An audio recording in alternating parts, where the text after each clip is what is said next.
We've talked a lot about the origins of the French tanks. It's time to look at the dawn of the German tank industry after the First World War.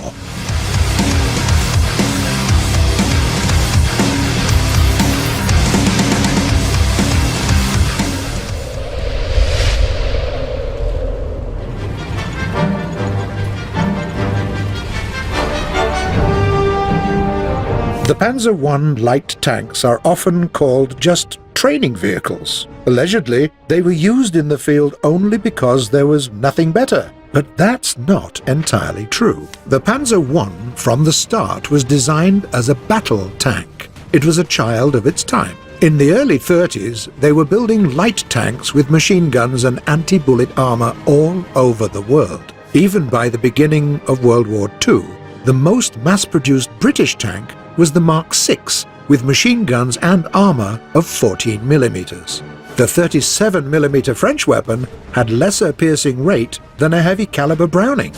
Among these machines, the Panzer I didn't look weak at all. But during the Spanish Civil War, the Germans had realized that this type of tank was going to become obsolete very soon. The Panzer I couldn't survive any anti-tank gun hit, and its machine guns proved to be useless against the T-26. So they'd immediately stopped the production line, and the ones that were already assembled were repurposed. After all, these are the Germans we're talking about. They wouldn't allow just throwing anything into the bin, right? Those Panzers had a sectional hull, as well as a lot of other German tanks of the time. That is why it was no problem in reforming them into some training cabriolet and SPGs. Though the Panzer I Modification A wasn't very suitable for an SPG role, it had a short chassis and a low-powered truck engine. In 1941, 24 of those tanks had their turrets swapped for 20mm cannons. Those vehicles were named as the Flakpanzer I and turned out to be pretty weak anti-aircraft machines. On the other hand, the Panzer I Modification B had a longer and more stable chassis, and the engine was almost twice as powerful as in the Modification A. During 1940, they decided to create light tank destroyers based exactly on this vehicle. Pretty logical decision, as the 37mm German gun was useless against the French Char B1 with its 60mm of armor. Damn, we still managed to squeeze them in, didn't we? Anyway, the 88mm guns would be all right for the task if not for their weight and size. The happy medium were the 47mm Czech guns. So they used them on the Panzer I chassis and gave them a very simple and short name. Well, this one. No surprise that anywhere outside the actual documents, they were called the Panzerjäger I.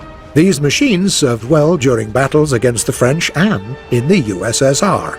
Right after that, they decided to install 150mm infantry cannon on the same Panzer I. Yeah, you heard it right. 150mm, very heavy, but also extremely powerful and effective.